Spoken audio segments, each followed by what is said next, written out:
Hey, this is Kevin Schmidt with Pacific Castle Mission, going through the backstory video of our next study in our Voice of Paul and Luke series. We're looking at Luke chapters 4, 5, and 6, and we're really kind of entering into the overall public ministry of Jesus that is described in the account of Luke. And in our previous two studies, the readings have driven the reader to Luke chapter 4, verse 14, and this is where Jesus launches his big public ministry. So as we're starting to go into this ministry phase now, I want to do a real quick overview of where we're headed with it. And in the book of Luke, we're going to see ministry play out in three large phases. The first one is the one that we're starting to cover this week. We're actually calling this the no-nonsense ministry of Jesus in the region of Galilee. And there's reasons for that. We'll get to that in a second. But the second phase is going to happen chapters later, going all the way through chapter 19 of Luke. It's a long section. And this is an interesting one that is basically apostolic canvassing of cities or towns everywhere. And it's where Jesus takes 70 men and he breaks them into 35 different two-man teams, and he sends them out into these towns, not just to preach the gospel, but also to set up shop, to find host homes in all these different cities. And later on, when things get rolling, the Holy Spirit is poured out and everything. And also before that, when Jesus is going to follow in the footsteps of the disciples, then these places are already going to be set up as centers of ministry. And so that's kind of cool to look at. And then the third phase that we're going to look at is what we're calling the God accomplishment. It's Jesus' final week into Jerusalem, and we know what happens there. Okay, so this week's study, we're looking at Jesus starting off really in the city of Nazareth, his own hometown. And we're going to see that the people are excited that he's there. They like who he is. They like what he belongs to. But Jesus senses that they are underestimating him.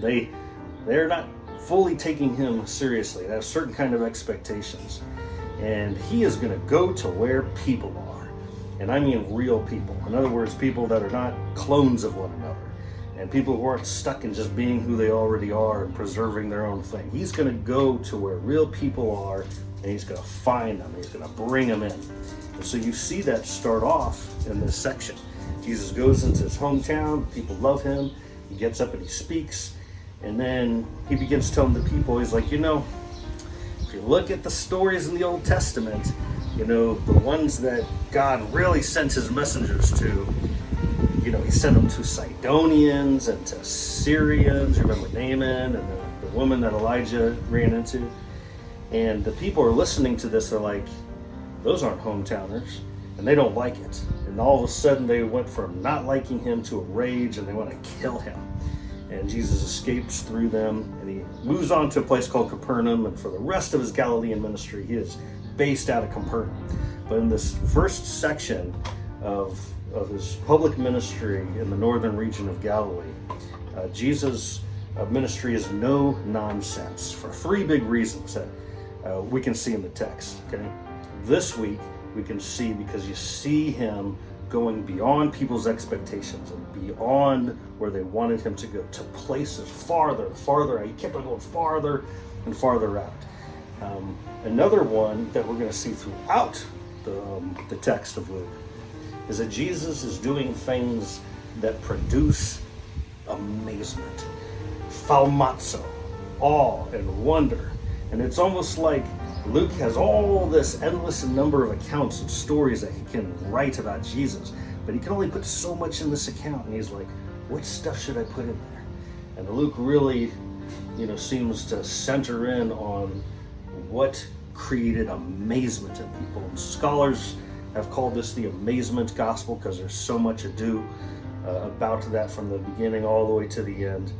But Jesus is no nonsense. What he does is truly amazing, and people take it to heart and they see that this is something different. Him going beyond hometowns and where people wanted him to kinds of people that are usually not regarded, by the first ones being served.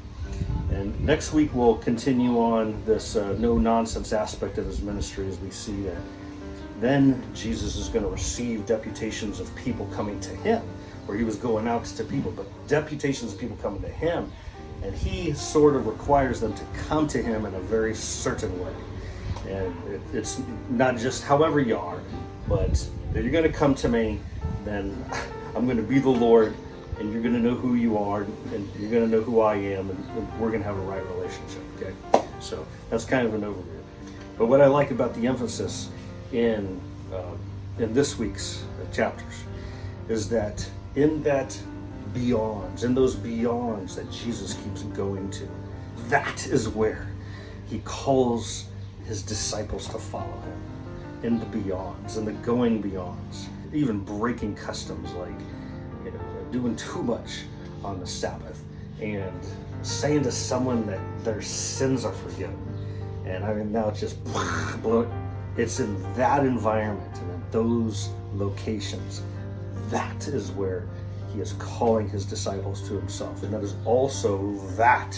is where he casts his vision of his new kind of humanity, a new kind of people that he wants to build. Okay?